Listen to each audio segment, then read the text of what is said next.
Hello everyone, कैसे हैं आप सब। उम्मीद करते हैं अच्छे होंगे।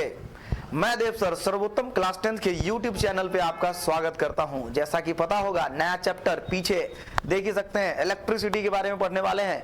ये फिजिक्स का चौथा चैप्टर है क्लास 10 बिहार बोर्ड के लिए। ध्यान से सुनिए, जितने भी बच्चे बिहार बोर्ड की तैयारी कर रहे हैं, आप हमारा हमने मैक्सिमम चैप्टर को 2 लेक्चर में ही क्या किया, कवर किया है। और मुझे लगा वो चैप्टर बहुत इंपॉर्टेंट है, टॉपिक और उसमें समझाने की जरूरत है, तो मैंने 3 लेक्चर भी बनाया है, लेकिन मैक्सिमम 2 पार्ट में ही क्या किया, कवर किया है। इस चैप्टर को भी हम 2 पार्ट में कवर करेंगे। आइए देखिए, सबसे पहले इस चैप्टर के बारे में मैं इंट्रोडक्शन बता दूं। बहुत ही अनोखे अंदाज में पढ़ेंगे, एक अलग अंदाज में पढ़ेंगे, प्रैक्टिकल के साथ पढ़ेंगे, बहुत डिटेल में पढ़ेंगे, और मैं गारंटी देता हूं कि आपको ये चैप्टर भारी नहीं लगेगा। तो मैं पहले ही बता देता हूं, अगर आपको चैप्टर भारी लग जाए तो मेरा नाम बदल दीजिएगा आप। बिल्कुल सही बात है ना। तो एक नए अंदाज में चैप्टर को शुरू कर रहे हैं, और आइए हमारे पास कुछ स्लाइड है, देखते हैं यहाँ। तो यहाँ मैंने कुछ स्लाइड लिखा है, कुछ बातें लिखी है जिसके बारे में चर्चाएं होगी, है ना। और एकदम वर्चुअल एक्सपेरिमेंट होगा और सामने से भी एक्सपेरिमेंट होगा। मैंने कई सारी चीजें आपके लिए लेकर आई है, कई सारी चीजें मैंने आपके लिए लेकर आया, ठीक है। तो आपको बहुत सारी चीजें मैं आपको दिखाने वाला हूं। क्या क्या दिखाने वाला हूं, ध्यान से सुनिएगा।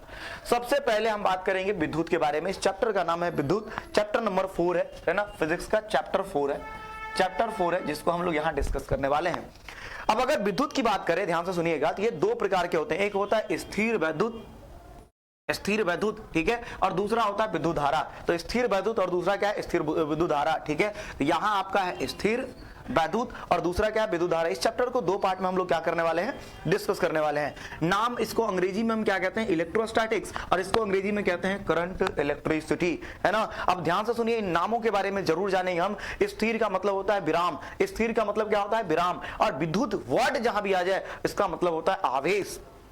विद्युत वर्ड जहां भी आ जाए उसका मतलब होता है आवेश। अगर कोई आवेश विराम अवस्था में होगा, अगर कोई चार्ज विराम अवस्था में होगा, अगर कोई आवेश, जैसे मान लीजिए ये आवेश है, ठीक है, मान लीजिए आवेश है, ठीक है। इस चैप्टर में बहुत सारी कल्पनाएं दूंगा मैं आपको, ठीक है, कल्पना दूंगा मैं तुझे, है ना। ध्यान से सुनिएगा, ये अगर कोई आवेश विराम अवस्था में है तो हम किसके कहां पढ़ेंगे, स्थिर वैद्युत में। तो देखिए, फिजिक्स के अंदर ये एक ब्रांच है स्थिर वैद्युत, जिसको इलेक्ट्रोस्टैटिक्स कहते हैं। एक अगली ब्रांच या शाखा हो जाती है जिसको हम लोग बोलते हैं विद्युत धारा, करंट इलेक्ट्रिसिटी। इलेक्ट्रिसिटी का वर्ड फिर से मतलब विद्युत धारा।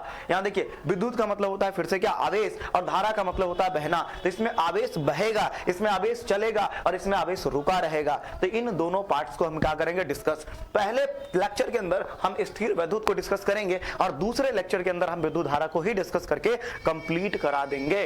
तो आपको घबराना नहीं है, बहुत अनोखे अंदाज में पढ़ना है। आइए आवेश के बारे में बात करते हैं कि स्थिर वैद्युत क्या है। ध्यान से सुनिए, भौतिकी की एक ऐसी शाखा है जिसमें हम कोई आवेश विरामावस्था में हो, ठीक है, उसके बारे में अध्ययन करते हैं। तो यदि कोई आवेश विरामावस्था में हो और उसकी वजह से उसके अंदर या उस आवेश की जो जुड़ी हुई घटनाएं होगी, जब उनका अध्ययन करेंगे तो उसे स्थिर वैद्युत कहते हैं। तो स्थिर वैद्युत भौतिक की वो शाखा है जिसमें कोई आवेश विरामावस्था में और उनसे जुड़ी हुई घटनाओं के बारे में क्या करते हैं, अध्ययन करते हैं। तो अगर कोई विराम अवस्था में है और उनसे जुड़ी जितनी भी घटनाएं हैं आवेश का, तो अगर कोई आवेश मान लीजिए विराम अवस्था में है और इससे जुड़ी हुई जितनी भी घटना होगी, इन सभी का अध्ययन कहां किया जाएगा, स्थिर वैद्युत में। आगे ये विद्युत धारा में कि अगर कोई आवेश गति अवस्था में गतिशील हो और इनसे जुड़ी हुई जितनी भी घटनाएं होगी, इन सभी का अध्ययन कहां किया जाता है, विद्युत धारा वाले में। चलिए आगे देखते हैं अगले पॉइंट पर, क्योंकि देखिए हमारे पास क्या है, समय कम है और चीजों को बहुत लंबे तरीके से डिस्कस करना है। ये पॉइंट पे आते हैं।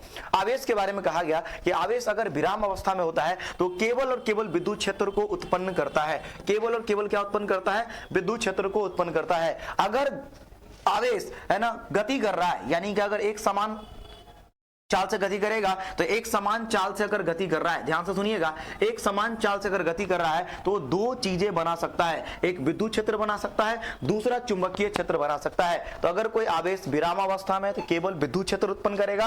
अगर कोई आवेश, ध्यान से सुनिएगा, अब ये नहीं कि लेक्चर में ये सारी बातें मैं लिख रहा हूं तो आप इधर देख के निकल जाना, मैं क्या बोल रहा हूं ध्यान से सुनो। इसका पूरा एक्सपेरिमेंटल पार्ट अभी डिस्कस करेंगे। ध्यान से सुनिए, चैप्टर को बहुत जीरो लेवल से उठाकर थोड़ा डिटेल में, डेप्थ में कहानी को समझाया गया है। तो हम कहेंगे भाई एक समान चाल की गति की बात कर रहे हैं, ठीक है। तो गति हो गया 2 प्रकार के, एक समान चाल गति, एक समान गति, ठीक है। गति होते हैं 2 प्रकार की, एक समान गति और असमान गति। अगर कोई आवेश एक समान गति से चल रहा है तो 2 चीजें उत्पन्न करेगा, विद्युत क्षेत्र और चुंबकीय क्षेत्र। अगर कोई आवेश असमान चाल से गति कर रहा है या असमान गति कर रहा है, यानी कि उसका वेग नियत नहीं है, उसका चाल बदल रहा है, तो हम कहेंगे वो विद्युत क्षेत्र भी उत्पन्न करेगा, चुंबकीय क्षेत्र भी उत्पन्न करेगा और और विद्युत चुंबकीय तरंग भी उत्पन्न करेगा। ये सारी चीजें क्या करेगा, उत्पन्न करेगा। तो आइए इन चीजों को हम ध्यान से देखते हैं कि अगर कोई आवेश विरामावस्था में होता है, ठीक है, तो वो विद्युत क्षेत्र उत्पन्न करता है। अगर कोई आवेश विरामावस्था में होता है तो वो क्या उत्पन्न करता है, विद्युत क्षेत्र उत्पन्न करता है। यदि कोई आवेश विरामावस्था में हो तो क्या उत्पन्न करता है, विद्युत क्षेत्र। अगर मान लीजिए धन आवेश है तो धन आवेश से विद्युत क्षेत्र बाहर की तरफ निकलता हुआ नजर आएगा, और अगर ऋण आवेश है तो विद्युत क्षेत्र अंदर की तरफ जाता हुआ नजर आएगा। यही चीज हम यहाँ क्या करेंगे, डिस्कस करेंगे। जैसे देखिए हमने क्या किया, एक विद्युत क्षेत्र को, ये सॉरी आवेश को यहां रख दिया, और जैसे हमने आवेश रखा देखिए कई सारी विद्युत क्षेत्र क्या हो चुकी है, बन चुकी है। आइए मैं आपको विद्युत क्षेत्र के बारे में दिखा दूं। देखिए ये विद्युत क्षेत्र छोटा कर देते हैं, और यहां पे आपको ये देखिए, ये देखिए है ना, यहाँ पे ये देखिए है ना। अगर मैं इधर से दिखाऊं तो देखिए विद्युत क्षेत्र है ना, ये धन आवेश है ना, तो धन आवेश से जो विद्युत क्षेत्र है ना, धन आवेश से जो विद्युत क्षेत्र है ना, इस तरीके से बाहर निकल रहा है, ऐसे है ना, आप देख सकते हैं इस तरीके से बाहर निकल रहा है, चारों तरफ बाहर निकल रहा है। तो मैंने क्या सिखाया आपको, अगर कोई धन आवेश है तो धन आवेश से विद्युत क्षेत्र निकलता है ऐसे, अगर कोई धन आवेश है तो धन आवेश से विद्युत क्षेत्र निकलता है ऐसे, अगर कोई धन आवेश है तो इससे विद्युत क्षेत्र निकलता है इससे। तो इस तरीके से कई सारी विद्युत क्षेत्र निकल रही होगी, है ना, इस तरीके से। तो धन आवेश से विद्युत क्षेत्र इस तरीके से बाहर निकलता हुआ नजर आएगा। ध्यान से सुन लीजिए, मैंने क्या कहा कि अगर कोई आवेश है तो वो क्या उत्पन्न करता है, विद्युत क्षेत्र। धन आवेश से विद्युत क्षेत्र बाहर की तरफ निकलता हुआ हमें नजर आ रहा है आ रहा है। तो ये आप देख रहे हैं कि ये विद्युत, ये आवेश है, तो आवेश के आसपास का जो क्षेत्र है उसी को हम क्या कहते हैं, विद्युत क्षेत्र कहते हैं। ये तो धन आवेश था। अगर मान लीजिए हम ऋण आवेश की बात करें तो देखिए ऋण आवेश भी क्या कर रहा है, विद्युत क्षेत्र उत्पन्न कर रहा है, बस इसकी डायरेक्शन क्या है, अलग है। इसकी डायरेक्शन क्या अलग है ना, इसकी डायरेक्शन क्या है, अलग है ना, इसकी डायरेक्शन क्या अलग है। तो ये देखिए इस तरीके से डायरेक्शन होगी, है ना। ऋण आवेश के अंदर डायरेक्शन क्या होगा, इस तरीके से। ऋण आवेश के अंदर डायरेक्शन क्या होगा, इस तरीके से, है ना। ऋण आवेश के अंदर डायरेक्शन क्या होगा, इस तरीके से। थोड़ा सा मैं इसके ओरिएंटेशन को चेंज कर देता हूं, ध्यान से देखिएगा। तो आपको क्या लगा कि जो धन आवेश है ना उससे विद्युत क्षेत्र बाहर निकल रहा है, ऋण आवेश से विद्युत क्षेत्र अंदर की तरफ आ रहा है। सेंसर को लेके देखिए, यहां देखिए ध्यान से, ये अंदर की तरफ आता हुआ नजर आएगा, है ना। एक मिनट भैया, एक मिनट, अरे नाच क्यों रहे हो, फिर से देखते हैं। छोटा करना पड़ेगा, छोटा छोटा छोटा छोटा छोटा छोटा। चलिए इसको हटाइए, ध्यान से देख लीजिए, ये आपका ऋण आवेश है, ठीक है, क्लियर है बात। अच्छा एक चीज और आपको मैं आगे दिखा दूंगा, ठीक है, कि अभी भी मैंने बोला कि विद्युत क्षेत्र होता है। उसके बाद देखिए अगर हम बात करें चुंबकीय क्षेत्र के बारे में तो आपको चुंबकीय क्षेत्र भी मैं दिखा देता हूं। किसी चुंबक के आसपास का क्षेत्र होता है चुंबकीय क्षेत्र। लेकिन आवेश की खास बात होगी, आवेश अगर विरामावस्था में तो विद्युत क्षेत्र उत्पन्न करेगा, और अगर आवेश गति कर रहा है, क्या कर रहा है, गति कर रहा है, अगर आवेश क्या कर रहा है, गति, तो ये चुंबकीय क्षेत्र भी उत्पन्न कर सकता है। जैसे चुंबकीय क्षेत्र यहां दिखाया गया है, बिल्कुल वैसा ही चार्ज के आसपास भी क्या होता है, चुंबकीय क्षेत्र होता है। तो जैसा चुंबकीय क्षेत्र हम आपको यहां दिखाएंगे, देख लीजिए यहाँ पे कुछ चुंबकीय क्षेत्र आपको दिखाई दे रहा है, ठीक है, और ये देखिए चुंबक के आसपास क्षेत्र है। ठीक उसी प्रकार जब चार्ज गति करता है तो उसके आसपास भी क्या बनता है, चुंबकीय क्षेत्र बनता है। दिखाने के लिए तो मैं आपको बहुत सारी चीजें दिखा सकता हूं, लेकिन पॉइंट क्या हमारा वो आप समझिए कि हम आवेश की बात करें, अगर आवेश विरामावस्था में तो क्या उत्पन्न करेगा, विद्युत क्षेत्र। तो विद्युत क्षेत्र का पापा कौन, आवेश। विद्युत क्षेत्र का पापा कौन, आवेश। आवेश नहीं होता तो विद्युत क्षेत्र नहीं होता, चुंबकीय क्षेत्र नहीं होता। चलिए आगे की बात करते हैं। आगे की बात करेंगे तो हम बात करेंगे थोड़ा सा बेसिक बात परमाणु के बारे में। परमाणु किसके बने होते हैं, मौलिक कण के। किसके बने होते हैं, मौलिक कण के। और ये मौलिक कण क्या क्या होता है, इलेक्ट्रॉन, प्रोटॉन, न्यूट्रॉन, इन सभी को हम क्या कहते हैं, मौलिक कण कहते हैं। और अगर आप देखिएगा ध्यान से तो परमाणु के ये जो बीच वाला भाग है यानी केंद्र है, उसको हम लोग कहते हैं नाभिक। और नाभिक में आपको प्रोटॉन और न्यूट्रॉन देखने को मिला। ये जो प्रोटॉन है ये धन आवेशित कण है, और न्यूट्रॉन क्या है, अनावेशित कण है, उदासीन कण है ना, या अनावेशित बोल सकते हैं या उदासीन बोल सकते हैं, ठीक है। और ये इलेक्ट्रॉन क्या है, ऋण आवेशित कण है। और इनके बारे में ही हमें डिटेल में यहाँ पढ़ना है। इस नाभिक के अंदर जो प्रोटॉन और न्यूट्रॉन होते हैं और इलेक्ट्रॉन इसके चारों तरफ क्या कर रहा होता है, चक्कर लगा रहा होता है। इन सभी के बारे में देखिए ध्यान से, अगर मैं यहाँ पे डिटेल में दिखाऊं कि इनका मास वगैरह हमें क्या करना है, याद करना है। सबसे पहले इलेक्ट्रॉन का आवेश क्या होता है, ध्यान से सुनिए। इलेक्ट्रॉन का आवेश होता है -1.6 × 10⁻⁻19 कूलम। तो -1.6 × 10⁻⁻ क्या होगा, -19 कूलम। अगर प्रोटॉन के आवेश की बात करें तो 1.6 × 10⁻⁻19 कूलम। ये जो कूलम है ना, आवेश की इकाई होती है, जिसको हम आगे डिस्कस करेंगे। और न्यूट्रॉन का आवेश क्या होता है, 0। द्रव्यमान की बात करें, द्रव्यमान क्या होगा, इलेक्ट्रॉन का 9.1 × 10⁻⁻31 kg। ग्राम में कन्वर्ट करेंगे तो केजी की जगह पे क्या रखना है, 1000। तो ये हो जाएगा 9.1 × 10⁻⁻28 ग्राम। अगर हम प्रोटॉन के द्रव्यमान की बात करें तो ये 1.673 × 10⁻⁻27 kg। ग्राम में लिखेंगे तो ये हो जाएगा 1.673 × 10⁻⁻24 ग्राम।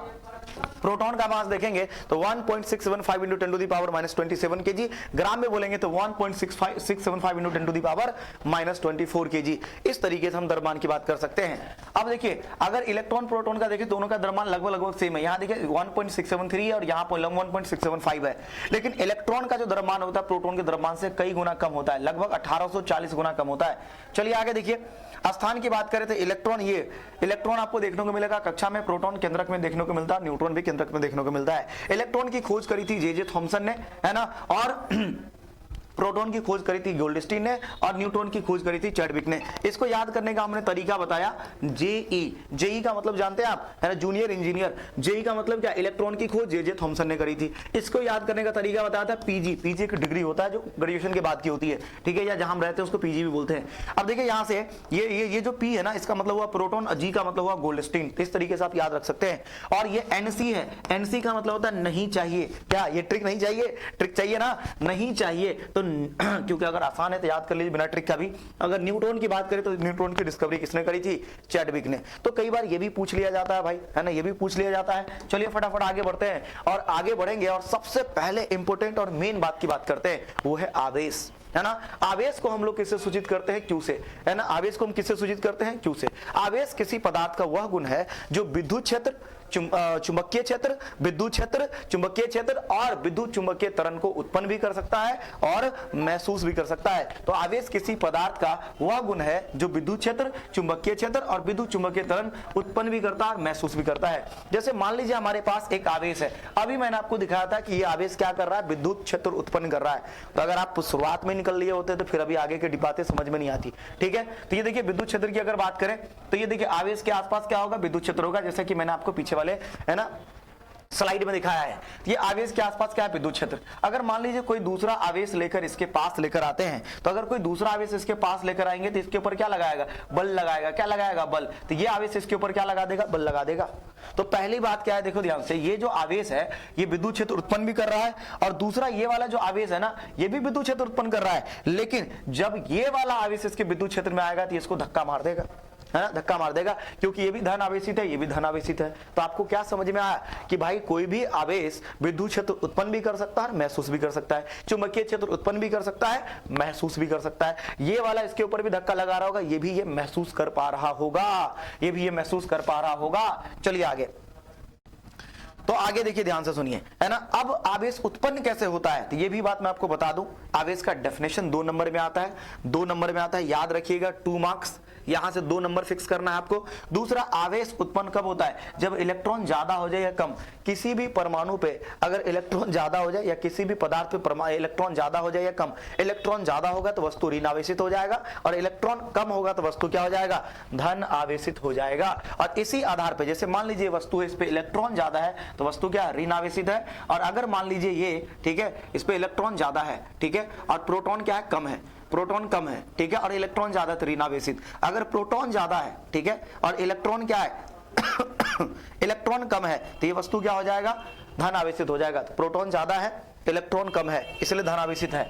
चलिए आगे देखिए, आवेश इसी आधार पे 2 प्रकार के होते हैं, एक होता है धनावेश, एक होता है ऋणावेश। किसी वस्तु पर इलेक्ट्रॉन ज्यादा है, एक मिनट, इलेक्ट्रॉन कम है और प्रोटॉन क्या है? ज्यादा है। अगर इलेक्ट्रॉन कम है और प्रोटॉन ज्यादा है तो ये वस्तु कहलाएगा धन आवेशित, धन आवेशित।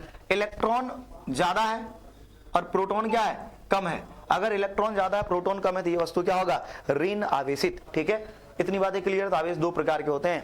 आवेश का ऐसा ही मात्रक होता है कूलम्ब। आवेश का ऐसा ही मात्रक क्या होता है? कूलम्ब। कैसे पता चलेगा? तो I = Q/T होता है, फॉर्मूला होता है करंट का, I = Q/T। बचपन से पढ़ के I = Q/T। नहीं याद है तो अगर लड़का होगा तो I मतलब मैं, अगर मैं लड़का हूं तो कहूंगा क्यूटा, और लड़की होती है तो क्या बोलता है? क्यूटी। तो I = Q/T, क्यूटा। लड़की होती है तो I = QT। QT समझते हो ना? हाँ, तुम सब समझते हो भैया।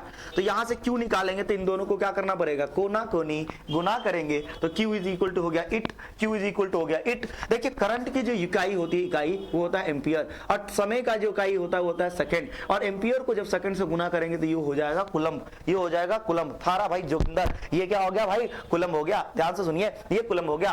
और अगर मैं बीमा की बात करूंगा, हालांकि बीमा तुम्हारे क्लास में नहीं आएगा, बट इकाई जरूर याद रखिएगा, भी आई। क्या लिखिएगा? भी आई। ध्यान से सुनिए, बीमा की बात बताता हूं, ठीक है। जैसे करंट की इकाई क्या होता है? एम्पियर। टाइम की इकाई क्या होता है? सेकंड। अब यहां से एम्पियर का बीमा भी ए होता है और सेकंड का बीमा होता है टाइम का बीमा होता है टी। दोनों को गुना कर देंगे तो हो जाएगा एटी। क्या इसमें कोई द्रव्यमान आया? नहीं, इसलिए एम के पावर में 0, किसी भी के पावर में 0 लिखेगा, वैल्यू आएगा 1, तो कोई मतलब नहीं है इसका। एल के पावर 0, वैल्यू आएगा 1। अगर मैं ए और टी को 1 से मल्टीप्लाई कर दूं कोई फर्क नहीं पड़ रहा है। तो इस टर्म में भी कई बार बीमा लिखा होता है और इस टर्म में भी कई बार बीमा लिखा होता है। ये आगे क्लास 12 में काम आएगा, 10th में ज्यादातर काम में नहीं आता। चलिए आगे बात करेंगे अन्य मात्रक के बारे में। कई बार ये भी होता है, ऑब्जेक्टिव क्वेश्चन में पूछ लिया जाएगा कि 1 मिली कूलम की वैल्यू कितनी होती है? 10 टू दी पावर -3। मिली का वैल्यू होता है 10 टू दी पावर -3, माइक्रो का वैल्यू होता है 10 के पावर -6, नैनो का वैल्यू होता है 10 के पावर -9, है ना। नैनो की ये बात नैना जाने रे, और नैनो की वैल्यू होती है 10 के पावर -9, यहां भी 9 वहां भी 9। माइक्रो 6, मिली -3, सब माइनस में होगा वैल्यू, ठीक है। अगर मैं आवेश का सीजीएस मात्रक की बात करूं तो आवेश का सीजीएस मात्रक होता है ईएसयू। अगेन कहूंगा उतना इंपॉर्टेंट तो नहीं है जितना एसआई यूनिट इंपॉर्टेंट है, ठीक है। और अगर यहां से 1 ईएसयू और कुलम में अगर रिश्ता देखें तो 1 ईएसयू बराबर होता है 3.36 × 10 टू दी पावर -10 कुलम। मैंने इसको कंसीडर इसलिए किया क्योंकि ये क्लास 12 में ऑब्जेक्टिव वर्जन में पूछा गया सवाल था, ठीक है। ध्यान से सुनिए, चार्ज का आवेश का सबसे बड़ा यूनिट होता है फैराडे। अगेन 12th में काम आएगा। 1 Faraday is equal to 96500 coulomb. Again ये 12th में काम आएगा। तो बेसिकली 10th में काम में नहीं आता, 12th में काम में आता है। तो आप क्लास 10 में क्यों पढ़ा रहे? क्योंकि बेसिक चीज है, ये चीज आना चाहिए आपको, है ना। फिर वहां भी काम आएगा, यहां भी काम में आता है। नहीं पूछा गया उससे क्या मतलब है? चलिए आगे देखिए। अब बात करते हैं आवेश के गुण के बारे में। तो अभी तक हमने आवेश के बारे में बात किया, फिर आवेश के गुणों के बारे में बात करेंगे। अभी तक हमने आवेश के बारे में बात किया, फिर आवेश के गुणों के बारे में बात करेंगे। आवेश जो है बेसिकली एक सदिश राशि है। क्या है? सदिश राशि। क्या है? सदिश राशि। तो अगर आवेश सदिश राशि है तो इसके पास परिमाण तो होगा लेकिन दिशा नहीं होगा। परिमाण तो होगा लेकिन दिशा नहीं होगा। परिमाण का मतलब होता है मान, कुछ ना कुछ वैल्यू तो होगा आवेश का, कुछ ना कुछ वैल्यू तो होगा, लेकिन दिशा नहीं होगा, है ना। आवेश का कोई दिशा नहीं होता, ठीक है। तो इसका दिशा नहीं होगा, दिशा नहीं होगा। साथ ही साथ आवेश स्थानांतरित होते हैं एक बॉडी से एक शरीर से दूसरे शरीर पर। जैसे मान लीजिए ये बॉडी 1 है, ये बॉडी 2 है, तो एक बॉडी से दूसरे बॉडी पे इलेक्ट्रॉन चला गया। अब जहां से इलेक्ट्रॉन गया वो धनावेशित, जहां पर इलेक्ट्रॉन गया है ऋणावेशित। अगर यहां से इलेक्ट्रॉन चला गया तो इसका द्रव्यमान हो जाएगा कम, इसका द्रव्यमान हो जाएगा कम। जहां पे इलेक्ट्रॉन गया उसका द्रव्यमान क्या हो जाएगा? ज्यादा, है ना। यहां इलेक्ट्रॉन गया तो कुछ ना कुछ द्रव्यमान क्या हो जाएगा? बढ़ जाएगा। यहां से इलेक्ट्रॉन चला गया तो इसका द्रव्यमान क्या हो जाएगा? घट जाएगा। अगेन ये क्लास 12 में पूछा गया ऑब्जेक्टिव है। मैं बार बार इसलिए अलग अलग क्लासेस का नाम ले लेता हूं ताकि तुम चीजों को समझ पाओ कि कौन सी चीज कहां आने वाली है। पढ़ने का मतलब ये नहीं कि एग्जाम पास कर लेना, एग्जाम तो पास करबे करोगे बउआ, क्योंकि इतना डिटेल में पढ़ा रहे तो नहीं करोगे। तो पहली बात, 2 गुण तो मैंने आपको बता दिया, आवेश एक सदिश राशि है। दूसरा क्या? आवेश स्थानांतरित हो सकता है, आवेश स्थानांतरित हो सकता है। तीसरी चीज है कि आवेश क्या रहता है? संरक्षित। इसको अंग्रेजी में बोलते हैं कंजर्व्ड। कंजर्व्ड आवेश क्या रहता है? संरक्षित। संरक्षित वर्ड को समझिए मैं क्या बोल रहा हूं। जैसे आप मार्केट गए 100 रुपए लेकर जलेबी खाने, लेकिन जलेबी का दुकान क्या था? बंद था। तो आप गए तो, लेकिन जलेबी का दुकान बंद था, तो आप ऐसे ही वापस आ गए। तो आपके जेब में जो 100 रुपया था क्या वो घट गया? नहीं। क्या वो बढ़ गया? नहीं। यानी जितना रुपया पहले था उतना ही रुपया बाद में भी रहेगा, ठीक है। सर हम तो कुछ और खा लिया, अंगूर खा लिया। अरे नहीं भैया, वो नहीं खाना है। तुम गए जलेबी खाने, नहीं मिला, वापस आ गए, तो 100 रुपया पहले भी था, बाद में भी क्या था? 100 रुपया। और संरक्षित का मतलब क्या है कि आप गए जलेबी लाने और रास्ते में आपके 100 रुपए गिर गए, है ना। तो पहले 100 था, अब 0 हो गया। मम्मी तो अलग मारेगी, और तुम्हारा जो है ना पैसा पहले 100 था, अब 0 हो गया, असंरक्षित। अच्छा चलो कि खुशी की बात कर देते हैं। तुम जा रहे थे रास्ते से 100 रुपए लेके, रास्ते में तुम्हें मौसा जी मिल गए, उन्होंने तुम्हें आधा किलो जलेबी खरीद दिया, तुम्हारा 100 रुपया भी बच गया और जलेबी भी आ गया, है कि नहीं। अच्छा ये अब मान लो ऊपर से 200 रुपया तुमको ऐसे दे भी दिया, या 500 रुपया तुमको दे भी दिया, तो जलेबी भी दे दिया, 500 रुपया भी दे दिया। जलेबी छोड़ो, दिया चाहे नहीं दिया, 500 रुपया तुमको दे दिया, तुम्हारे पास कितने रुपये हो गए? 600 रुपया। तो ये पैसा संरक्षित नहीं, असंरक्षित कहलाएगा। तो संरक्षित का मतलब जितना पहले था उतना ही बाद में होना चाहिए। इसीलिए आवेश के बारे में कहता है कि आवेश संरक्षित होते हैं। आवेश को ना तो उत्पन्न किया जा सकता है, ना ही नष्ट किया जा सकता है। किसी भी निकाय पर, किसी भी बिलगित मतलब अलग, विलगित मतलब आइसोलेटेड, अलग, यानी वो निकाय किसी से जुड़ा हुआ नहीं होना चाहिए। किसी भी विलगित निकाय का कुल आवेश क्या रहता है? संरक्षित। मान लीजिए ये कोई विलगित निकाय अलग है, इससे कोई दूसरा निकाय जुड़ा हुआ नहीं होना चाहिए, दूसरा सिस्टम जुड़ा हुआ नहीं होना चाहिए।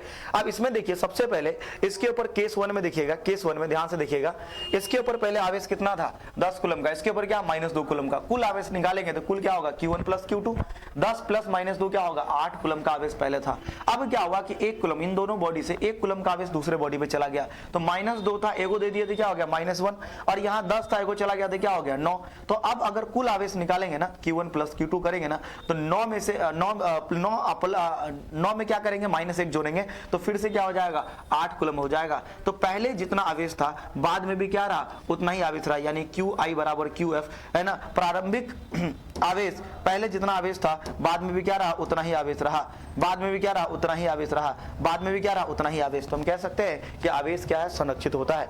कई बार ये पूछा जाता है कि आवेश संरक्षण के सिद्धांत को लिखें, कई बार ये पूछ लिया जाता है कि आवेश संरक्षण के सिद्धांत को लिखें। तो आवेश संरक्षण का सिद्धांत आप कैसे लिखिएगा, आवेश ये पूरा लिखिएगा, पूरा ये एग्जाम्पल के साथ क्लास 12th में भी पूछा जाता है, 10th में भी पूछा जाता है। तो आवेश संरक्षण का सिद्धांत जरूर लिखिएगा, और आवेश संरक्षण का सिद्धांत आता है 2 नंबर में, और 2 नंबर अगर आपने मिस कर दिया ना तो भगवान आपको एकदम भला नहीं करेगा आपका, है ना, भगवान आपको भला कर देगा भाई, है ना। ध्यान से सुन लीजिए, एकदम ध्यान से सुनिएगा। तीसरी बात हो गई, तो मैंने क्या कहा, आवेश एक सदिश राशि है, आवेश स्थानांतरित हो सकता है, आवेश संरक्षित होते हैं, और चौथी बात कह रहे हैं आवेश अपरिवर्तनीय होते हैं, आवेश कभी नहीं बदलता है। जैसे मान लीजिए किसी बॉडी के अंदर स्पीड है, जैसे मान लीजिए इसका कुछ ना कुछ द्रव्यमान है, अगर इसको हम लाइट के स्पीड से घुमा देना इसका द्रव्यमान क्या हो जाएगा, परिवर्तित हो जाएगा। तो द्रव्यमान तो बदल जाते लेकिन आवेश नहीं बदलते। अगर मान लीजिए इसके ऊपर 2 कूलम का आवेश है और इसको कितना भी घुमाएंगे, कितना भी तेजी से घुमा देंगे, नचा देंगे, भगा देंगे, उठा देंगे, पटक देंगे, कुछ कर देंगे, है ना, इसका द्रव्यमान परिवर्तन नहीं होने वाला है। सॉरी, इसका क्या कहते हैं, आवेश परिवर्तन नहीं होने वाला है। तो अगर हम इसको लद्दाख ले जाए, कहीं भी ले जाए, किसी भी जगह पे ले जाए तो इसका द्रव्यमान ये इसका आवेश परिवर्तन नहीं होने वाला है। तो आवेश क्या रहता है भाई साहब, है ना, अपरिवर्तन होता है। साथ ही साथ आवेश का क्वांटीकरण होता है भाई, आवेश क्वांटाइज्ड होता है, ठीक है। तो आवेश क्वांटीकरण के रूप में होता है या क्वांटा के रूप में होता है। कैसे, देखिए ध्यान से। तो आवेश का क्वांटीकरण क्या है या क्वांटाइजेशन क्या है, इसको ध्यान से समझिएगा। जैसे मान लीजिए कि आप किसी रेस्टोरेंट में गए, ठीक है। क्वांटा का मतलब क्या होता है, देखिए यहाँ जो क्वांटीकरण का मतलब क्वांटा, तो क्वांटा का मतलब क्या होता है ना, जो न्यूनतम मान स्थानांतरित किया जा सकता है उसे क्वांटा बोलते हैं। न्यूनतम मान जो स्थानांतरित किया जा सकता है उसे क्वांटा बोलते हैं, ठीक है। तो न्यूनतम मान जो क्या किया जा सके, न्यूनतम मान जो स्थानांतरित किया जा सके, न्यूनतम मान जो भेजा जा सके, है ना, एक जगह से दूसरे जगह, उसी को हम कहते हैं क्वांटा। क्या कहते हैं, क्वांटा। मान लीजिए आप होटल गए, ठीक है, और होटल में बिल आया 160 रुपया 30 पैसा, 160 रुपया, या मान लीजिए 160 रुपया 52 पैसा, ये आपके होटल का बिल आया 160 रुपया 52 पैसा। किसी को कॉफी पिलाने ले गए, ठीक है, मजा आ गया, फिर 160 रुपया 52 पैसा। अब जरा ध्यान से सुनो, अब तुमको ऑनलाइन पे नहीं करना है, ऑनलाइन हो सकता है वो पे, ठीक है, आपको कैश देना है।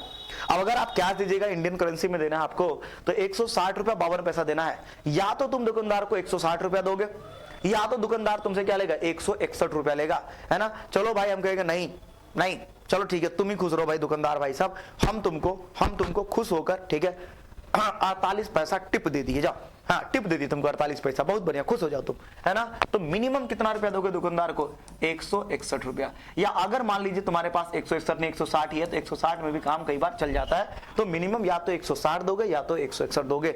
तो जो कम से कम तुम वैल्यू दो रहे हो ना, कम से कम, उसी को बोल देंगे क्वांटा। तो क्वांटा का मतलब होता है जो कम से कम वैल्यू या कम से कम चीजें क्या हो सकती है, स्थानांतरित हो सकती है या तुम दे सकते हो, उसी को क्वांटा कहते हैं। अब आवेश में क्वांटीकरण का आवेश से क्या लेना देना है, ध्यान से सुनिए। इस दुनिया में सबसे छोटा चार्ज होता है ई, जो सबसे छोटा है ना, इकाई आवेश के नाम से जाना जाता है। इकाई आवेश ये सबसे छोटा चार्ज है, इससे छोटा चार्ज इस दुनिया में हो ही नहीं सकता, यूनिट चार्ज है ये, ठीक है।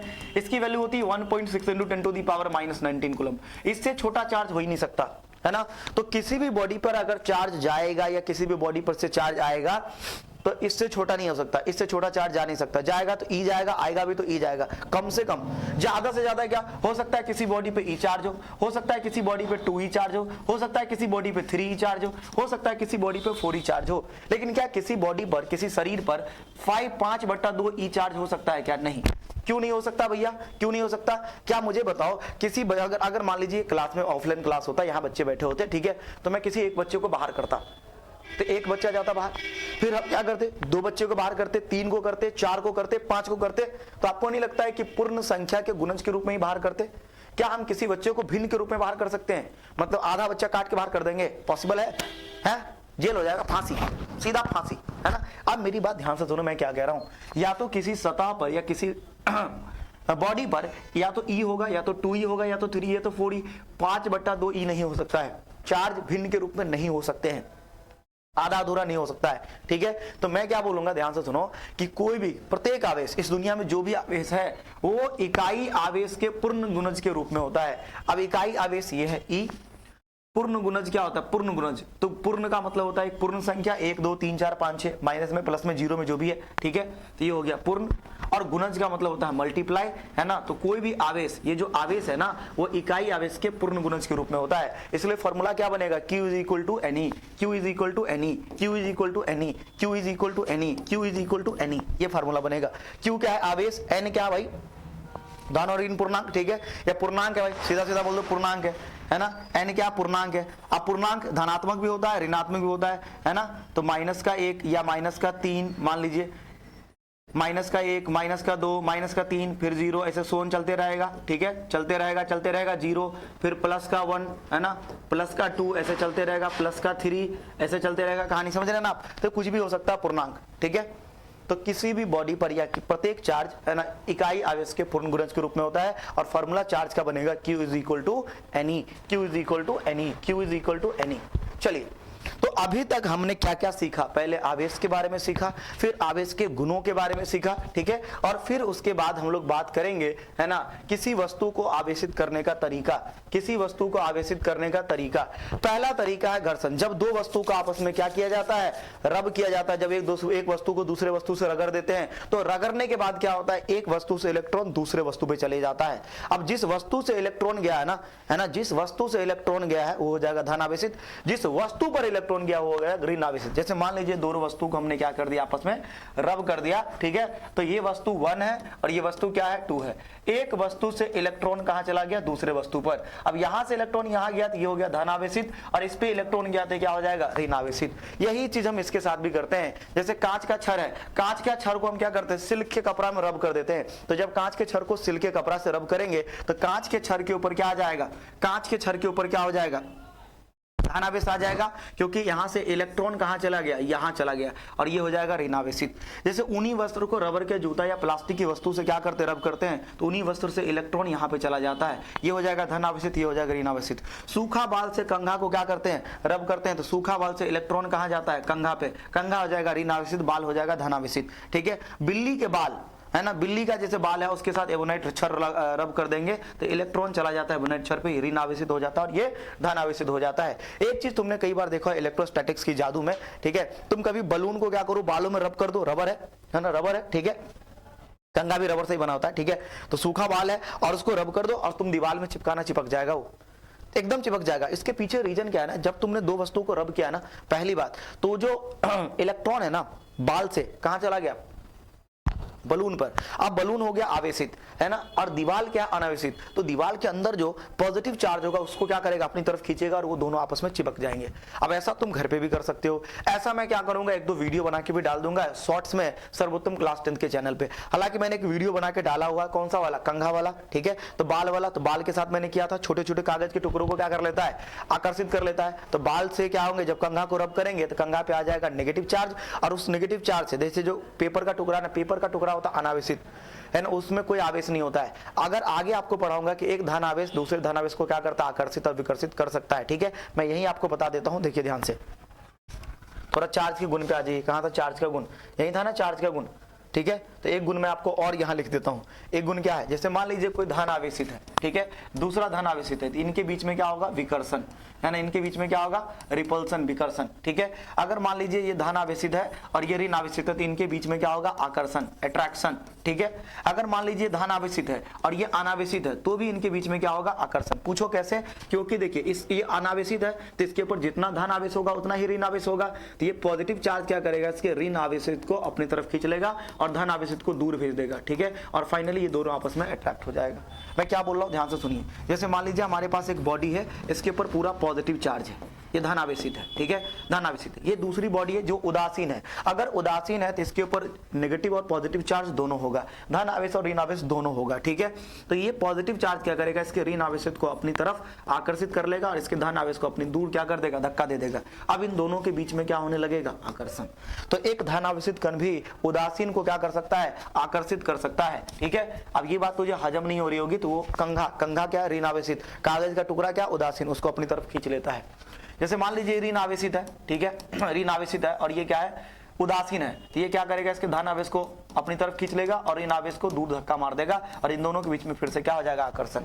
तो अभी तक तो हम यही सीखते आ रहे थे कि दो समान आवेश के बीच में क्या होता है, समान आवेश के बीच में, अभी तक यही सीख रहे थे, समान आवेश के बीच में होता है विकर्षण, है ना, विकर्षण, समान आवेश के बीच में, और समान आवेश के बीच में क्या होता है, आकर्षण होता है, ठीक है, आकर्षण होता है। यही तक ये सीख रहे थे। लेकिन यहाँ पे अगर आप देखिएगा, ध्यान से नोटिस कीजिएगा कि एक क्या है, आवेशित है, ठीक है, एक क्या आवेशित, दूसरा क्या अनावेशित, ठीक है ना, उदासीन है, उदासीन, है ना। तो इन दोनों के बीच में भी क्या हो सकता है, इन दोनों के बीच में भी आकर्षण हो सकता है या आकर्षण होता है, ठीक है, इन दोनों के बीच में भी आकर्षण होता है। ये भी क्या आवेशित है या अनावेशित है, दोनों के बीच में क्या होगा, आकर्षण होगा, ठीक है। और ये एक्सपेरिमेंट वो जो पेपर का टुकड़ा वाला और कंघा वाला है उससे समझ में आता है। चलिए आगे देखिए, दूसरी विधि है चालन। चालन विधि से हम क्या कर सकते हैं, किसी अनावेशित वस्तु को चार्ज कर सकते हैं। एक तो घर्षण है जिसमें दो वस्तु को टच कराना पड़ता है, इसमें भी क्या कराना पड़ेगा, दो वस्तु को टच कराना पड़ेगा। जब भी हम दो वस्तु को संपर्क या दो वस्तु को आपस में टच करवाते हैं या दो वस्तु को एक किसी तार से जोड़ देते हैं या दो वस्तु को आपस में संपर्क में लाते हैं, ठीक है, पहले क्या है देखिए, ये आपस में संपर्क में नहीं है, ये उदासीन है, ये आवेशित है, तो क्या होगा, अगर हम इसको दोनों को क्या कर देंगे, संपर्क में ला देंगे तो यहाँ का आवेश इसके ऊपर चला जाएगा, आवेश का क्या हो जाएगा, पुनः वितरण हो जाएगा। अगर मान लीजिए दोनों गोले का आकार बराबर है, दोनों समान आकार का गोला है, तो अगर मान लीजिए इसके ऊपर क्यू चार्ज था तो इसके ऊपर आधा हो जाएगा, और ये जो क्यू चार्ज है ना, ये दोनों के ऊपर आधा आधा क्या हो जाएगा, चला जाएगा। इसी विधि को हम कहते हैं चालन। जब एक वस्तु दूसरे वस्तु के संपर्क में आती है तो एक वस्तु से इलेक्ट्रॉन दूसरे वस्तु पे चले जाते हैं, यही प्रक्रिया कहलाती है चालन। अगली विधि है चार्ज का, वो है स्थिर वैद्युत प्रेरण।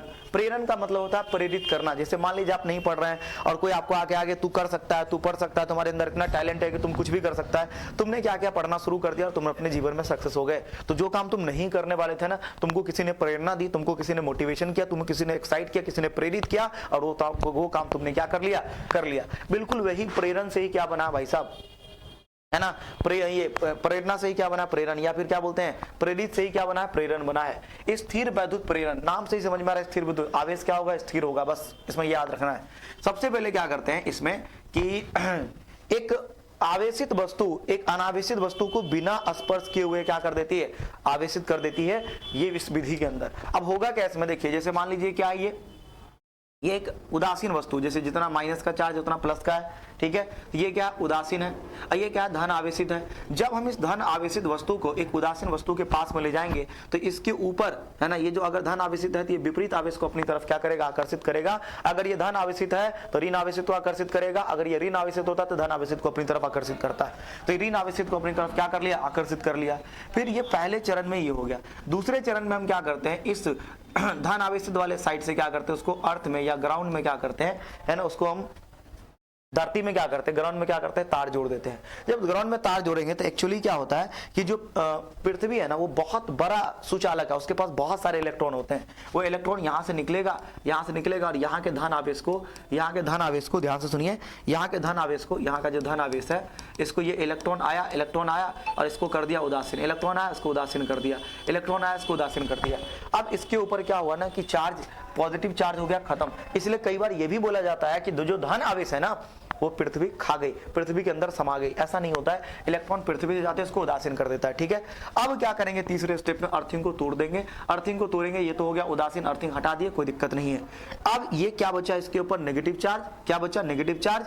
अब इस नेगेटिव चार्ज को खींच कर ये रखा है। अगले स्टेप में क्या करेंगे, इस वस्तु को बाहर कर देंगे और ये जो नेगेटिव चार्ज है पूरे सतह पे क्या हो जाएगा, फैल जाएगा। तो अभी आपने क्या देखा, पहले था ये उदासीन था, अब ये क्या हो गया, ऋण आवेशित हो गया। तो पहले चरण में क्या किया, एक धन आवेशित वस्तु को या फिर एक आवेशित वस्तु को उदासीन वस्तु के पास रखा गया, जो विपरीत आवेश था इसकी तरफ आकर्षित हो गया। फिर क्या किया गया अर्थिंग से जोड़ा गया, अर्थिंग जैसे ही जोड़ते हैं तो धन आवेश क्या हो जाता है, उदासीन हो जाता है, खत्म हो जाता है, तो बचता है नेगेटिव चार्ज। फिर इसको हटा देते हैं तो नेगेटिव चार्ज फैल जाता है, बात खत्म। इसी को बोलते हैं स्थिर वैद्युत प्रेरण। यानी यहाँ पॉजिटिविटी दिखाकर इसके ऊपर क्या ला दिए, नेगेटिव, है ना। यहाँ जो चार्ज आवेशित दिखा के, ये आवेशित वस्तु दिखा के इसको भी क्या कर दिए, आवेशित कर दिए, है कि नहीं। चलिए आगे, इस तरीके से हम बोलते हैं इसको विद्युत प्रेरण। एक सवाल दिया है छोटा सा, इसको हम लोग बनाते हैं, देखिए ध्यान से। क्या सवाल है, कह रहा है जब एक पॉलीथीन के ऊन को, अब ये सवाल किस पे बेस्ड है आपको पहले से पता है कि ये सवाल अभी जो चार्ज वाला क्वेश्चन था उसी के ऊपर बेस्ड है। एक पॉलीथीन को ऊन से क्या किया जाता है, रगड़ा जाता है, तो पॉलीथीन पर इतना आवेश क्या होता है, उत्पन्न हो जाता है। तो कह रहा है पॉलीथीन पर इलेक्ट्रॉन की संख्या ज्ञात कीजिए। मान लीजिए पॉलीथीन है, ठीक है, एक पॉलीथीन है, ठीक है, पॉलीथीन तो मुझे यहाँ नजर नहीं आ रहा, ठीक है। इमेजिन कर लीजिए कि एक पॉलीथीन है और उसमें क्या कर दिया, ऊन से उसको रब कर दिए, तो ऊन से इलेक्ट्रॉन कहाँ चला जाएगा, पॉलीथीन पे अभी जस्ट पढ़े थे, कितना इलेक्ट्रॉन चला जाएगा ये आपको निकालना है। कितना इलेक्ट्रॉन चला जाएगा ये निकालना है। कितना आवेशित हो चुका है पॉलीथीन, इसके बारे में यहाँ दिया है। तो Q इज इक्वल टू दिया है माइनस का 2 × 10⁻⁻7 कूलम, ठीक है। आपको निकालना इलेक्ट्रॉन की संख्या यानी कि n निकालना है, नंबर ऑफ इलेक्ट्रॉन निकालना है, ठीक है, n निकालना है, ठीक है। और आप जानते हैं E का मान कितना होता है, 1.6 × 10⁻⁻19 कूलम होता है, ठीक है। इलेक्ट्रॉन के लिए चार्ज लिख रहे थे, यहाँ माइनस लगा दीजिएगा। इलेक्ट्रॉन के लिए चार्ज लिख रहे, सॉरी E का मान लिख रहे हैं ना, यहाँ देखिए 1.6 × 10⁻⁻19, ये इकाई आवेश है। अब फॉर्मूला जानते हैं Q इज इक्वल टू क्या होता है, प्लस माइनस Ne, ये होता है। लेकिन यहाँ देखिए, यहाँ क्या भाई इलेक्ट्रॉन गया है ना, तो यहाँ पे N जो है ना, नंबर ऑफ इलेक्ट्रॉन गया, तो यहाँ माइनस हो जाएगा, ठीक है, ये माइनस हो जाएगा बस, ठीक है। यहाँ पे आवेश कितना है, माइनस का 2 × 10⁻⁻7 कूलम, ठीक है। यूनिट को बाद में लिखेंगे, ये माइनस है तो माइनस n है। इलेक्ट्रॉन की वैल्यू होती है 1.6 × 10⁻⁻19। यहाँ से माइनस माइनस कट गया, ये n निकालोगे तो ये क्या हो जाएगा, नीचे, ये इधर गुना में तो इधर आएगा तो भागा में, 2 × 10⁻⁻7 भागा 1.6 × 10⁻⁻19। अब ये ऊपर जाएगा ना तो प्लस में हो जाएगा, ठीक है, ये ऊपर जाएगा तो क्या हो जाएगा, प्लस में। तो देखिए n इज इक्वल टू क्या होगा, 2/1.6, और ये 19 जाएगा ऊपर में तो क्या होगा, 12 7 19, तो ये प्लस का, तो ये हो गया 10⁻⁻7, ये नीचे का ऊपर जाएगा तो 10⁻+19। अब 10⁻19 में से 10⁻7 घटाएंगे तो भाई वैल्यू क्या आएगा, n इज इक्वल टू होगा 2/1.6 इंटू ये हो जाएगा 10⁻12।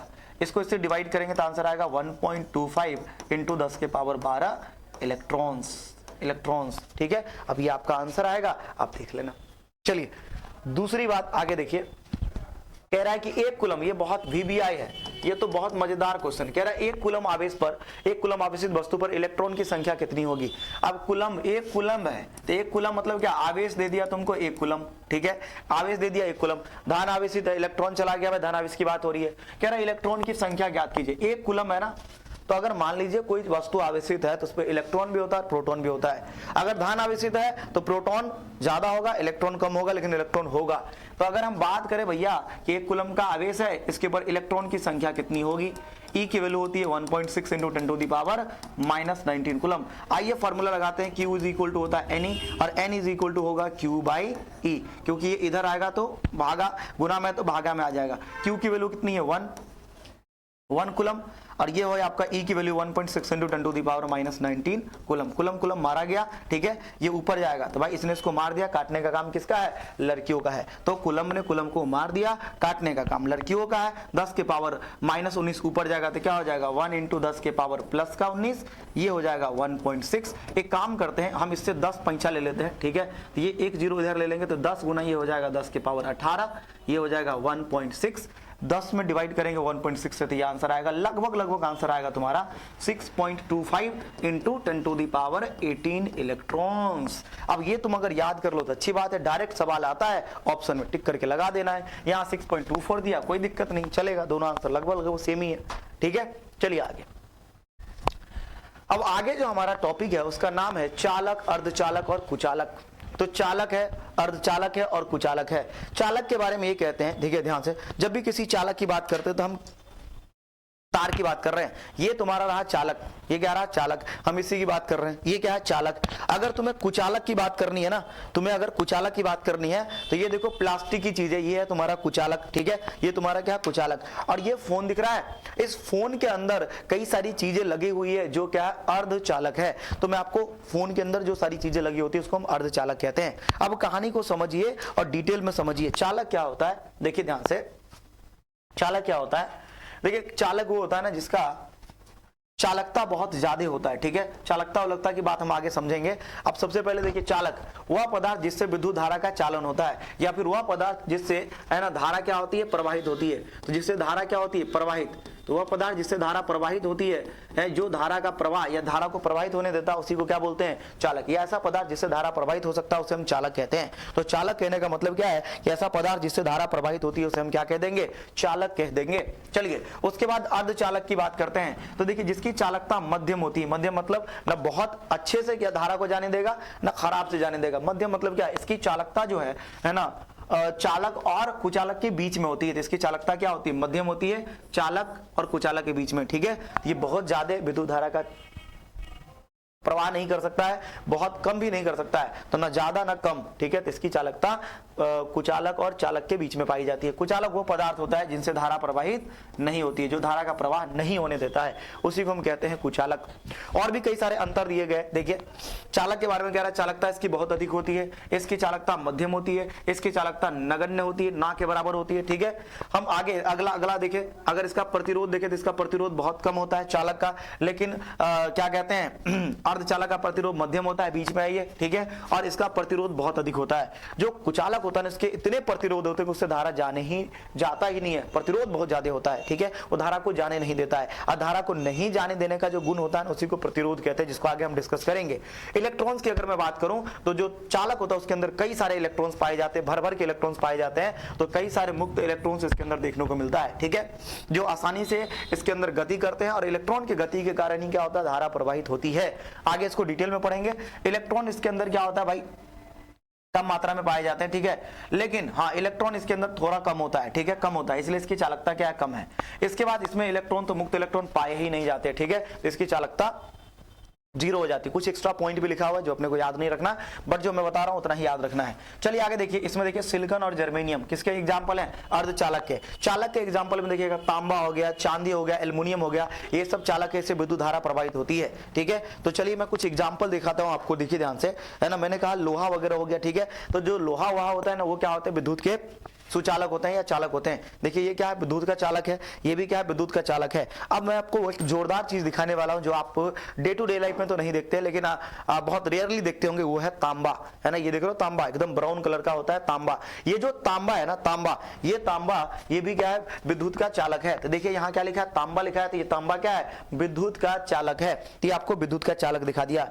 देखिए जितने भी अधातु होते हैं प्रायः क्या होते हैं, देखिए ध्यान से, अधातु जो है विद्युत का कुचालक होते हैं। एक अधातु ऐसा होता है जो विद्युत का चालन करता है, उसका नाम है ग्रेफाइट। ये देखिए मैं आपके सामने ग्रेफाइट पेश कर रहा हूं, ये आपका ग्रेफाइट है। तो ग्रेफाइट क्या करता है विद्युत का चालन करता है। चलिए उसके बाद वैद्युत अपघट हो गया, सोडियम क्लोराइड हो गया। जैसे पानी है तो शुद्ध पानी में विद्युत धारा का प्रवाह नहीं होता है, तो अगर शुद्ध पानी में तार जोड़ देंगे तो विद्युत धारा का प्रवाह नहीं होगा। इसमें क्या करेंगे सोडियम क्लोराइड वगैरह डाल दीजिए, तो सोडियम क्लोराइड डालिएगा तो Na+ और Cl- में क्या हो जाएगा टूट जाएगा, तो ये आयन बन गया। और आयन क्या करता है विद्युत धारा का चालन करता है। मैं कहना ये चाहता हूं ये सभी के सभी क्या है विद्युत धारा, ये क्या कहते हैं चालक हैं। तो ये सभी चालक का काम करता है, ये चालक का काम करता है, ये भी चालक का काम करता है। तो HCl का जलीय विलयन, H2SO4 का जलीय विलयन, NaCl का जलीय विलयन, ये सभी क्या है चालक है। ग्रेफाइट क्या है चालक है ना। तांबा, एल्युमिनियम, चांदी तो सबसे अच्छा चालक है भाई, है ना, सबसे अच्छा चालक चांदी है ना। IMP लगा लो इस पे, सबसे अच्छा चालक।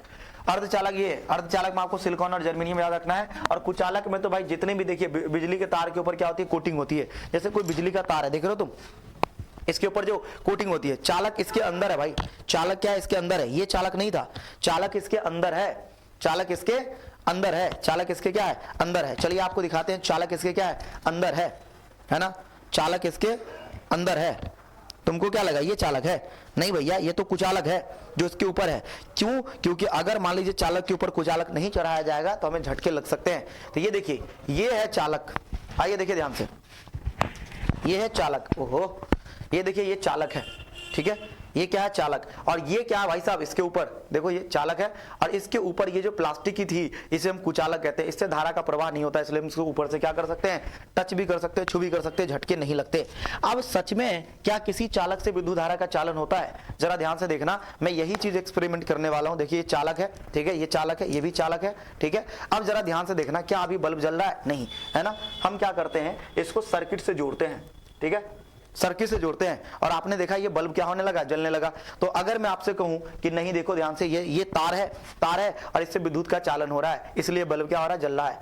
तो हम कहेंगे ऐसा पदार्थ जिससे विद्युत का प्रवाह होता है उसे हम चालक कहते हैं, जिससे विद्युत का प्रवाह नहीं होता उसे क्या कहते हैं, कुचालक। क्या इसके ऊपर से विद्युत का प्रवाह हो रहा है? नहीं। अगर प्रवाह होता तो हमें झटके लगते, नहीं लग रहा है, तो ये ऊपर का कोट क्या है, कुचालक है, और अंदर जो मटेरियल मैंने आपको अभी दिखाया था वो क्या है, चालक है। चलिए आगे देखिए, आगे देखते हैं आगे देखते हैं, ठीक है। तो ये मैंने आपको पूरी तरीके से समझा दिया। कंडक्टर हो गया, सेमी कंडक्टर हो गया, इंसुलेटर हो गया, ठीक है, चालक हो गया, अर्धचालक हो गया, कुचालक हो गया, जो कि मैंने यहाँ एक्सप्लेन किया है, ठीक है। चलिए आगे देखते हैं, चलिए आगे देखते हैं। अब आगे देखिएगा तो चालक को थोड़ा सा और इलैबोरेट करने की जरूरत है। क्या है इलैबोरेट करने की जरूरी? जब भी मैं कहता हूं कि आपको चालक के बारे में, जब भी मैं आपको कहूं चालक, ठीक है, तो चालक से आपको एक ही चीज याद रखना है कि चालक को हमें इस तरीके से क्या करना है, इमेजिन करना है। जब भी मैं कहता हूं चालक, एक तार को जब भी आप सोचे, जब भी एक तार को सोचे, जैसे कि एक तार है, ठीक है, इस तार को जब भी सोचे, तो इस तार को जब भी सोचना, इसका माइक्रोस्कोपिक व्यू देखोगे तो इसका माइक्रोस्कोपिक व्यू देखोगे तो इसका माइक्रोस्कोपिक व्यू आपको यहां दिखेगा, है ना, एकदम बड़ा करके। तो एक चालक को देखना है तो बड़ा करके देखना है, ठीक है। तो ये बड़ा करके देखिएगा। चालक का ये जो क्षेत्रफल होता है ना, इस क्षेत्रफल को बोलते हैं अनुप्रस्थ काट का क्षेत्रफल, अनुप्रस्थ काट का क्षेत्रफल, अनुप्रस्थ काट का क्षेत्रफल, तो इसको बोलते हैं अनुप्रस्थ काट का क्षेत्रफल। इसको हम लोग ए से सूचित करते हैं, ठीक है।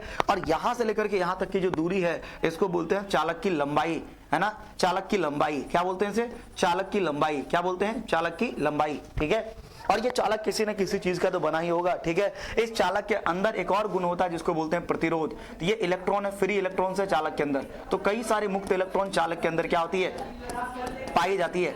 कई सारी मुक्त इलेक्ट्रॉन क्या होती है, चालक के अंदर पाई जाती है। कई सारी मुक्त इलेक्ट्रॉन क्या होती है, चालक के अंदर पाई जाती है। पहली बात, जब भी आप चालक इमेजिन करें तो कई सारा मुक्त इलेक्ट्रॉन होता है, और इतना ही नहीं, मुक्त इलेक्ट्रॉन के साथ साथ कई सारे पॉजिटिव चार्ज पार्टिकल जिनको हम कर्नल कहते हैं, ये धन आवेशित कण भी पाए जाते हैं, है ना, इस तरीके से, है ना, धन आवेशित कण भी पाए जाते हैं। तो अगर आप किसी कंडक्टर को अंदर से देखोगे तो ऐसा दिखेगा, अंदर से देखोगे तो ऐसा दिखेगा, बाहर से देखोगे तो ऐसा दिखेगा। एक शायरी भी है ना, दूर से देखा तो अंडे उबल रहे थे। एक शायरी भी है, ध्यान से देखिए। अगर किसी कंडक्टर को बाहर से देखोगे तो ऐसा दिखेगा, किसी कंडक्टर को बाहर से देखोगे तो ऐसा दिखेगा, किसी कंडक्टर को यानी चालक को अंदर से देखोगे तो ऐसा दिखेगा। एक शायरी भी इस पर याद आ गया कि दूर से देखा तो अंडे उबल रहे थे, दूर से देखा तो अंडे उबल रहे थे, पास आकर देखा तो गंजे उछल रहे थे।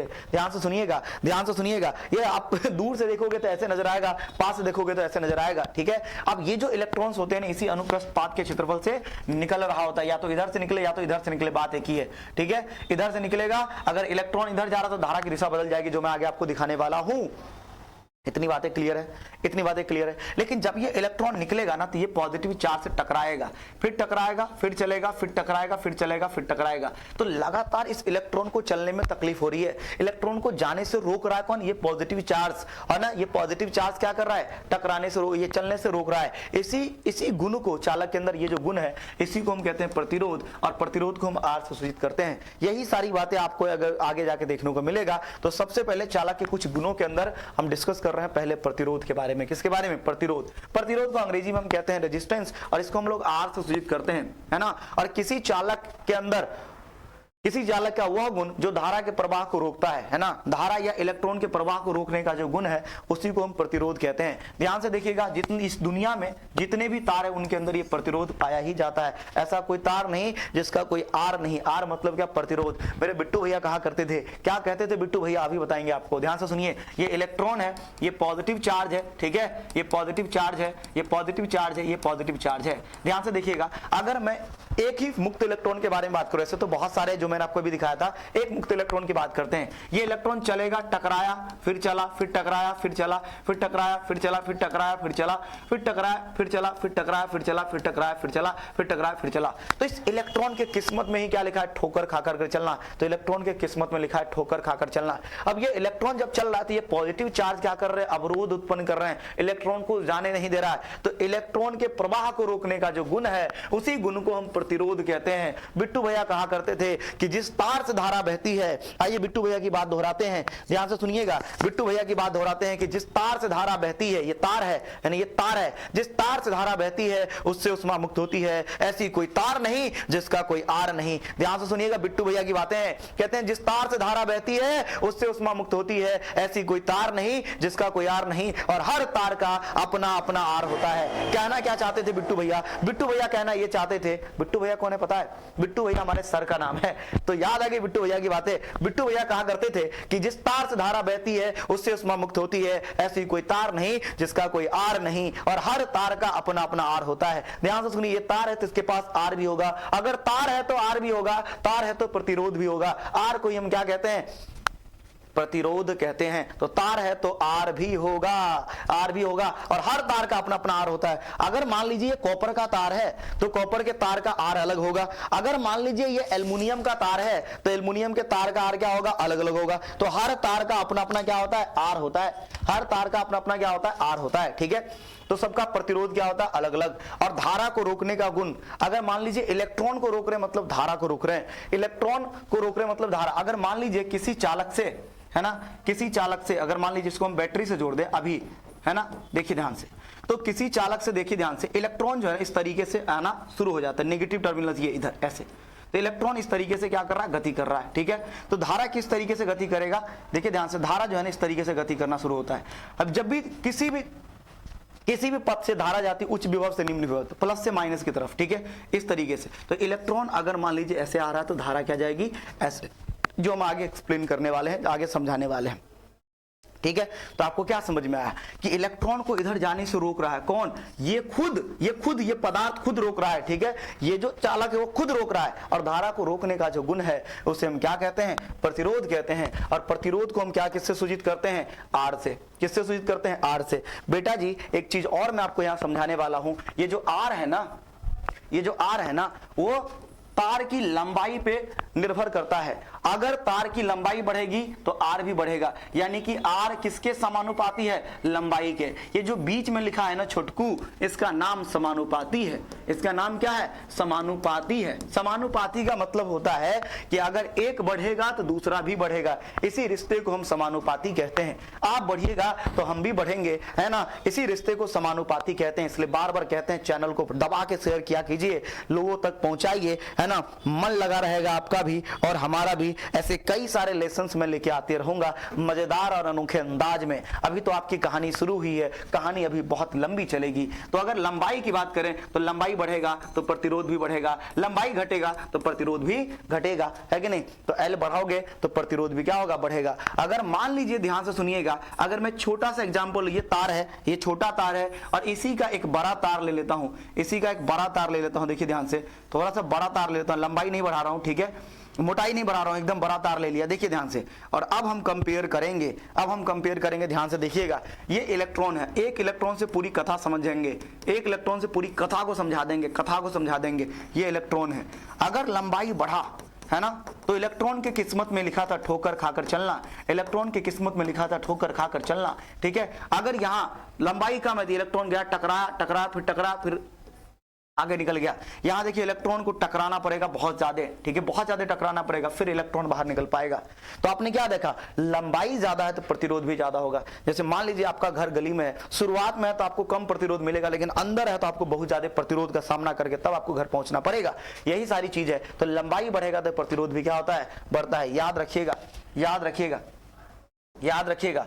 दूसरी बात कह रहे हैं कि फिर से ये कंडक्टर है, ये चालक है, ठीक है, और हम कह रहे हैं भाई ये चालक है ना, ये चालक है, ध्यान से देखना, ये चालक है। तो चालक की कहानी को समझिएगा। इस बार हम कह रहे हैं भाई ऐसा है ना, ये है, और इसी का एक क्लोन बनाता हूं मैं, इसी का क्लोन बनाता हूं। क्लोन क्या है? लंबाई चेंज नहीं कर रहा हूं, लेकिन मैं इसका एरिया बढ़ा देता हूं। देखिए ऊपर वाला देखिएगा, है ना, ऊपर वाला देखिएगा भाई साहब, ऊपर वाला, इधर आ जाओ, ये इधर आ जाओ, ये इधर आ जाओ, ठीक है, तुम क्यों रह गया भाई, तुम इधर आ जाओ, ये चलो ठीक है।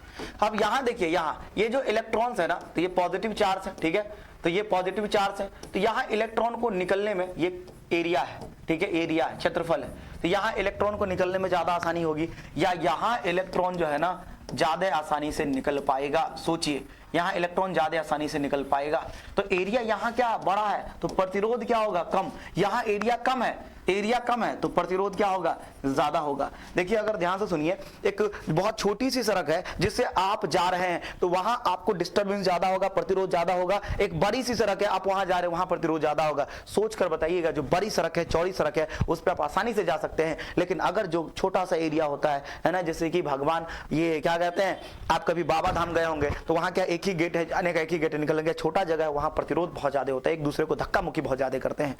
लेकिन जहां दो दो गेट है, एक से गया एक से निकला, या अगर एरिया बहुत ज्यादा है, ध्यान से सुनिए, तो प्रतिरोध कम होगा। तो हम कह सकते हैं कि प्रतिरोध किसके व्युत्क्रमानुपाती होता है, एरिया के। ऐसे रिश्ते को, है ना, जिसमें क्या होता है भाई, एक बढ़ता है दूसरा घटता है, ऐसे व्युत्क्रमानुपाती कहते हैं। कहा यह जाता है कि आई हो दादा ई का होता, जैसे एरिया बढ़ेगा ना, है ना, तो प्रतिरोध घटेगा, है ना, तो क्या देखिए, और एरिया घटेगा ना तो प्रतिरोध बढ़ेगा, उल्टा है। तो कहते हैं भोजपुरी में, क्या कहते हैं भोजपुरी में, आई हो दादा ई का होता, एगो बढ़ता तो एगो घटता, एगो घटता तो एगो बढ़ता, यह रिश्ता के कहल जाला, है ना, इनवर्सरी प्रोपोर्शनल व्युत्क्रमानुपाती।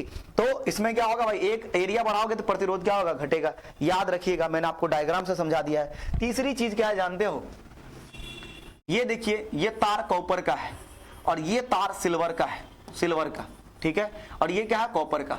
इसकी जो प्रतिरोधकता होती है, इसकी जो प्रतिरोधकता होती है, ठीक है, तो इसकी प्रतिरोधकता अलग होती है और इसकी प्रतिरोधकता क्या होती है, अलग होती है। इसकी प्रतिरोधकता यानी कि रो से सूचित करते हैं, इसकी प्रतिरोधकता यानी प्रतिरोध करने की क्षमता, है ना, कम होती है, और इसके प्रतिरोध करने की क्षमता, इसके प्रतिरोध करने की क्षमता होती है ज्यादा, ठीक है। तो कॉपर यानी सिल्वर यानी कि चांदी के सापेक्ष में कॉपर का प्रतिरोधकता क्या होता है, प्रतिरोध करने की क्षमता या प्रतिरोधकता ज्यादा होता है ना, और इसका प्रतिरोधकता क्या होता है, कम। तो इससे क्या होगा, अगर इसका देखिए प्रतिरोधकता कम है तो ये प्रतिरोध कम करेगा, इसका प्रतिरोधकता ज्यादा है तो ये प्रतिरोध ज्यादा करेगा। इससे करंट आसानी से चली जाती है, इसलिए चांदी को सबसे अच्छा क्या माना जाता है, सुचालक माना जाता है। इससे करंट जाने में थोड़ी तकलीफ होती है, ठीक है, लेकिन सबसे अच्छा यही है। तो कहेंगे किसी का रो कम है तो प्रतिरोध भी क्या होगा, कम होगा, किसी का रो ज्यादा है तो प्रतिरोध भी क्या होगा, ज्यादा होगा, है ना। ध्यान से सुनिए, प्रतिरोध का मतलब क्या, अगर किसी तार से धारा जा रही है तो धारा को रोकने का गुण क्या कहलाएगा, रोकने का गुण क्या कहलाएगा, रोकने का गुण क्या कहलाएगा, रोकने का गुण क्या कहलाएगा, रोकने का गुण कहलाता है प्रतिरोध। और रोकने की ताकत क्या कहलाती, प्रतिरोधकता। रोकने का गुण क्या कहलाता है, प्रतिरोध। रोकने की ताकत क्या कहलाती है, प्रतिरोधकता। धारा को रोकने का गुण क्या कहलाता है, प्रतिरोध। रोकने की ताकत क्या कहलाती है, प्रतिरोधकता कहलाती है। अगर रोकने की ताकत ज्यादा होगी तो रोकेगा भी ज्यादा, रोकने की ताकत ज्यादा होगी तो रोकेगा भी ज्यादा, है कि नहीं। इस तरीके से आपको मैंने यहां समझाया है ना। तो तीसरी बात ये भी याद रखना है भाई, है ना, ये भी याद रखना है, ठीक है। चलिए ये भी याद रखना है। अब काम की बात क्या है, ध्यान से सुनिए। काम की बात क्या है कि मैं कह रहा हूं भैया, ध्यान से सुनिएगा मैं कह रहा हूं कि जो प्रतिरोध है वो लंबाई के समानुपाती होता है, इक्वेशन 1। दूसरा कह रहा हूं ये प्रतिरोध है ना, वो एरिया के क्या होता है, व्युत्क्रमानुपाती होता है, इक्वेशन नंबर 2। अगर मैं दोनों बात को एक साथ कह दूं तो एक साथ कहूंगा ये जो प्रतिरोध है वो लंबाई के समानुपाती और एरिया के व्युत्क्रमानुपाती होता है।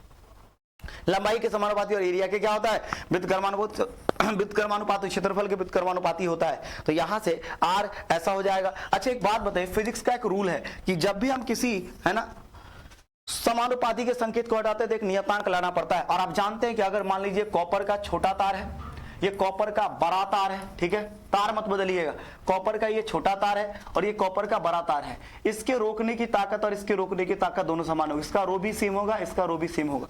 यानी किसी चालक का अगर हम प्रकृति ना बदले या चालक ना बदले, चालक अगर समान है, सेम है, तो उसकी प्रतिरोधकता भी क्या होगी, सेम होगी। चाहे वो लंबा कर दो, मोटा कर दो, छोटा कर दो, प्रतिरोधकता नहीं बदलने वाला है, प्रतिरोधकता नहीं बदलने वाला है। तो प्रतिरोधकता इसका क्या होगा, रो इसका क्या होगा, निश्चित। इसका भी रो क्या होगा, निश्चित होगा।